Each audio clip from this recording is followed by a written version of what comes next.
Ал дизайннан бастайық. Бұның диагоналі стандартты 6:67. Экранын қарасаңыздар, экран бәрі деген айтамын. Қолда ыңғайлы, салмағы 196 грамм.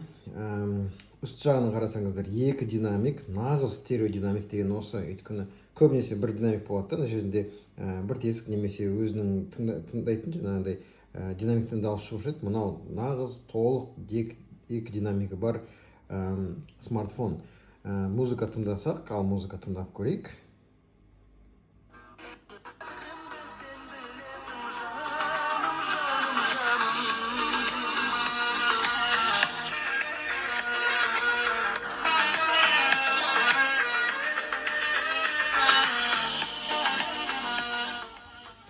Енді төменгі динамик қатты шығады, үстіңгісі қатты шықпайды, бірақ дауысы бар. Ойынға әсіресе қатты әсер етеді. Бұл стереодинамик, нағыз стереодинамик менің ойымша. Әрі қарай кеттік. Басты батырмалар оң жақта, қатты сезілмейді. Саусақ сенсорын оң жаққа қойған. Былай түріне қараса білінбейді екен. Түрі әдемі бір батырма сияқты.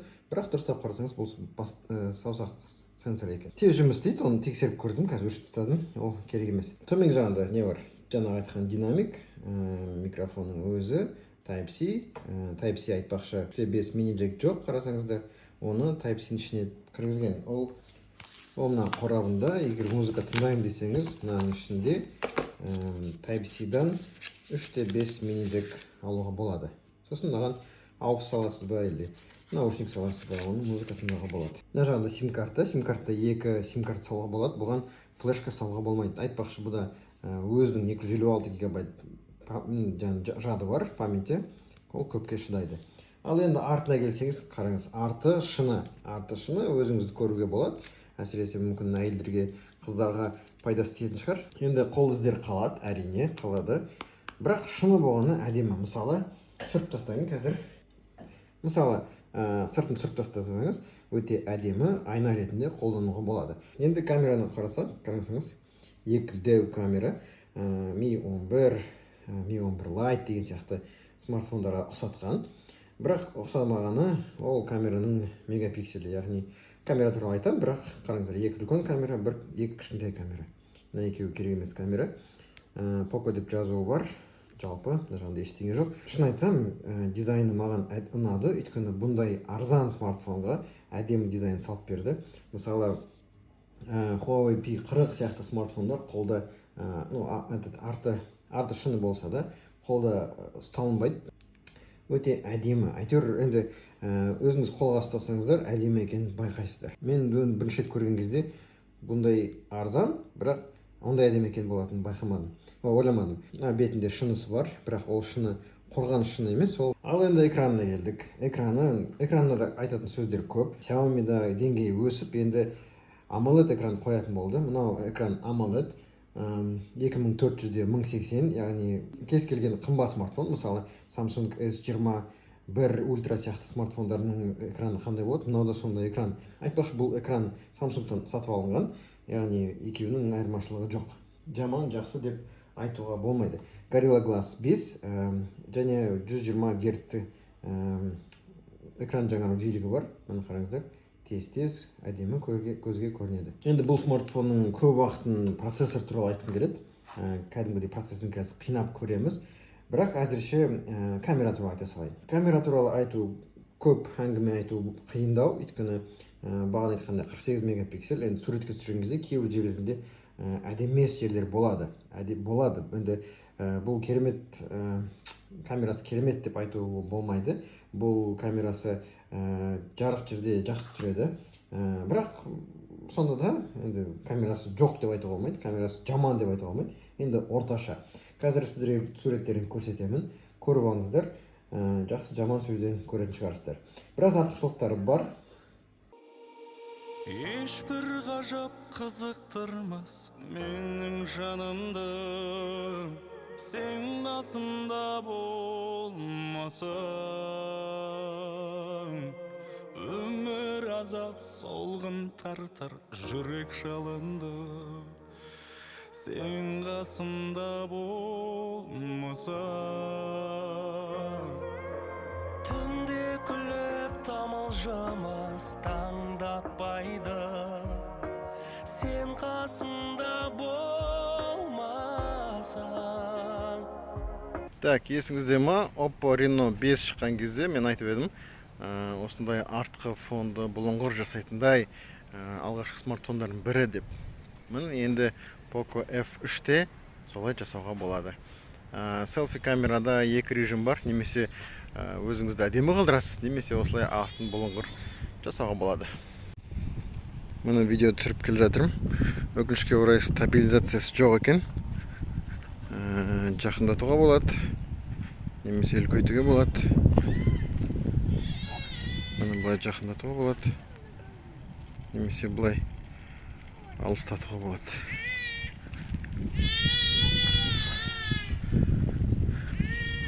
Кішкентай бала жылап жатыр. Біз паркта қыдырып жүрміз.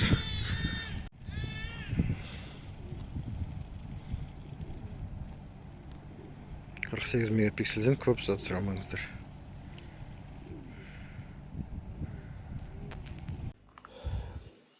Камера туралы қосатын болсаң, мынау 48 мегапикселді камера. Одан кейін кең бұрышты түсіру үшін 8 мегапикселді камера. Және бұның жақындатып өте жақын көрсете алатын күші бар. Ол макро, яғни макро камерасы бар. Селфи камера туралы айтатын болсақ, 20 мегапиксель, енді ол бұрыннан бар, бұрынғы смартфондарда да бар. Әйтеуір о жағын ренжітпеді. Ал енді не үшін көп уақыт бөлгім келеді, ол процессор. Мынаның процессоры Snapdragon 870. Енді 70 деген бұрынғы мен көп айтып едім. Ол туралы мысалы былтыр ең мықты процессорлар ол 865 плюс болған. Мынау сол сияқты, енді 5 деген онда саны ескермей қояйық, бірақ енді артық деп айтқысы келді. Snapdragon 870 және видеокартасы болды өте маңызды. Видеокартасы Adreno 650. Оны не үшін айтып отырмын? Өйткені мысалы ойын ойнаған кезде видеокарта деген өте маңызды зат. Ол байқалады. Тек қана процессордың арқасында ойын ойнамай, оған әлі видеокарта көмектеседі. Бұған тағы да өзінің 8 гигабайт азуы бар, яғни ол бір жерде қатып қалды, бір жерде қиналып қалды деген әңгіме жоқ. Және өзінің ішкі жады 256 мегабайт. Енді неден бастаймыз? Ал процессордың тексеруінен throttling тест деген болады. Throttling тест деген ол процессор тұрақты қалыпты жұмыс істей ма, немесе мүмкін жаңағыдай қатып қала ма деген сияқты сондай затты көру үшін throttling тест арналған.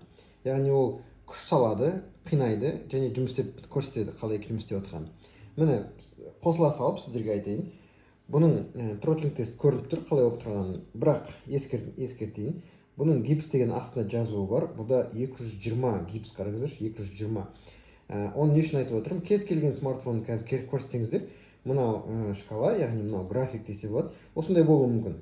Мүмкін осындай болу. Бірақ ол сіз мынау смартфон сияқты деп ойламаңыз. Өйткені олардың гипстері мысалы 160 болуы мүмкін, мүмкін 100 болуы мүмкін. Яғни оның күші, мынаның күші, енді гипспен салыстырсақ, осындай гипс, яғни осындай күшпен, осындай енді ауыр салмақ деген сияқты, және осындай графон көрсетіп тұр. Бұны тексеріп көргенмен, тексеріп дайындап қойдым. Міне 15 минутта осындай тест көрсетті. Ол жаман деп айтпаймын, өйткені қызыл деген жазу жоқ. Мен сіздерге шындықты айтқым келіп тұр. Сол үшін мынау көп адам мынаны көрсетпеуі мүмкін сіздерге. Максимально қараңыз 226 гипс болды, минимально 175 гипс болды. Ол не айтқым келіп тұр? Ол күші көп, ауыр күшті көтере алады және бірде-бір жаңағы төмен түспеді деп айтуға болады. Енді бұл 15 минутта, ал енді 30 минутта былай тексердім.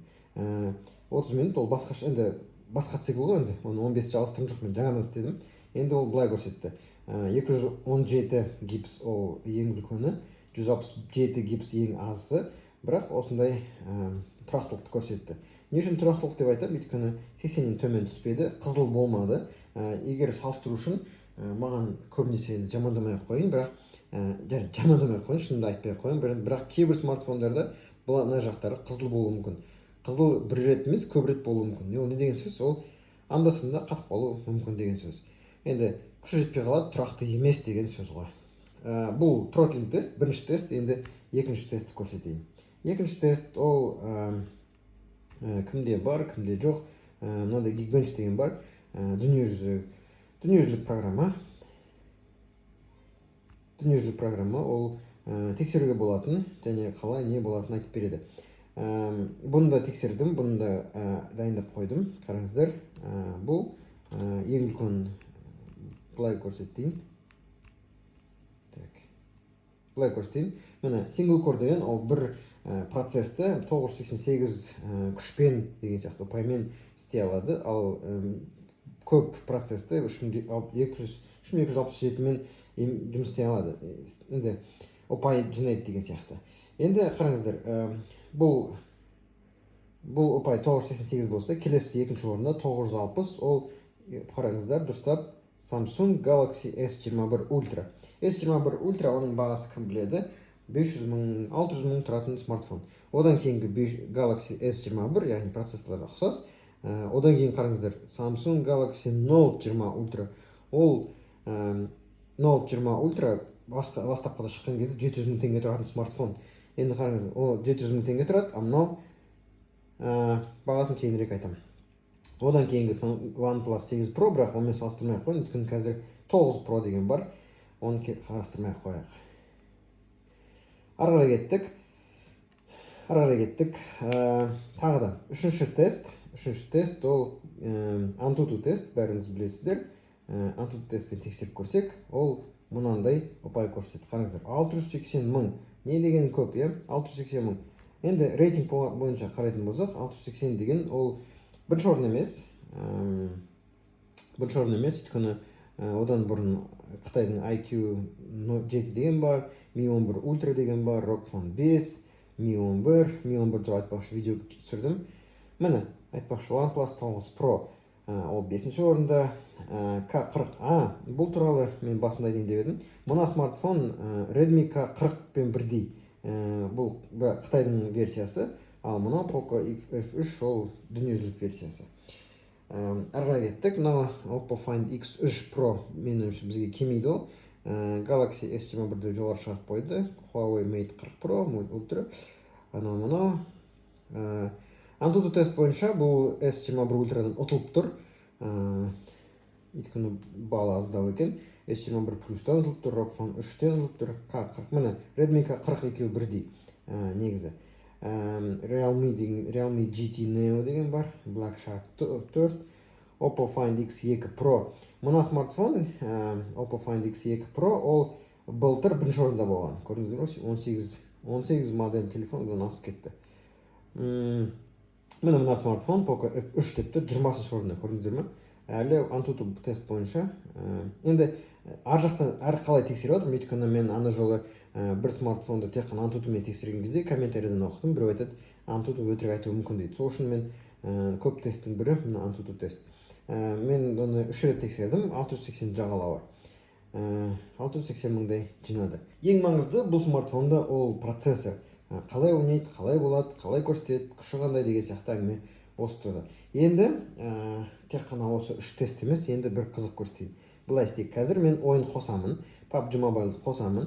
Оның ультра режим бар. Көп смартфонда ультрасы жоқ. Жаңа мықтылардың арасында бар шығар. Соны қосамын. Міне аккумуляторды әдейі 100% қостым.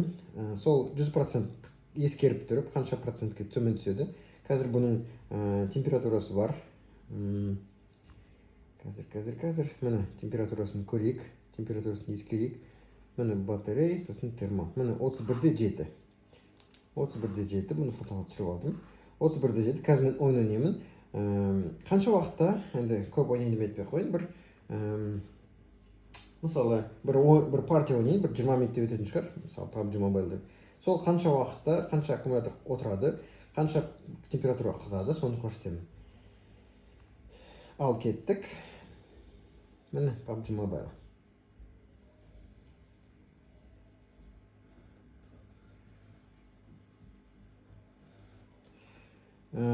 PUBG Mobile қосылғанша сіздерге бір қызық айтайын. Бұл смартфонның өзінің аккумуляторы 4520 мАч, 4500 жаттап алыңыздар. және ең жақсысы өзінің заряды бар, жаңа өзінің аккумулятор, жаңағы өзінің адаптеры 33 ваттық. 33 ваттық. Не үшін айтып отырмын? Өйткені мен бұны бағана зарядтайын дедім, 100%-ке дейін үйде тұрған дайын аккумуляторды қоссайын дедім. Басқа смартфондардың аккумуляторын салсам, ол 18 ваттық. Ол мына смартфонды зарядтай алмады. Прям конкретно зарядтай алмады. Неге? Өйткені мынаған 33 ваттық аккумулятор керек. Және енді тез зарядтауыш дейді ғой, быстрая зарядка дейді ғой. Сол болу керек. Өйткені күші жетпейді мынаны зарядтауға. Ал кеттік. Міне ойын басталды. Уақыт. Міне уақыт сағат ровно жаттап алдым. Енді мына ойын біткенше қазір көрейік. Бірақ настройкасын келтіріп алайын, қараңыздар. Айтып қойын. Ультра, настройкасы ультра, графикасы реалистичный ала салдым. Осымен бастап көрейік. Ал кеттік. Қазір ойын ойнайым. Қыза ма, қызбай ма, қанша уақыт кетеді, сосын айтамын.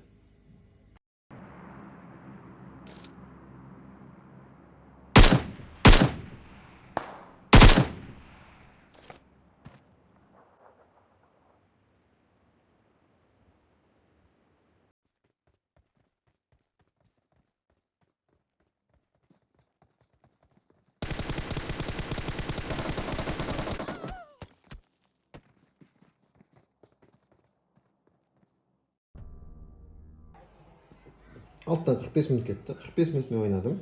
PUBG Mobile ойнадым. Ультра настройкамен ойнадым. Енді көрсеткім келіп тұрғаны қанша аккумулятор кетті. Міне мына жерде 88%, яғни 12% аккумулятор кетті. Температурасын көрейік.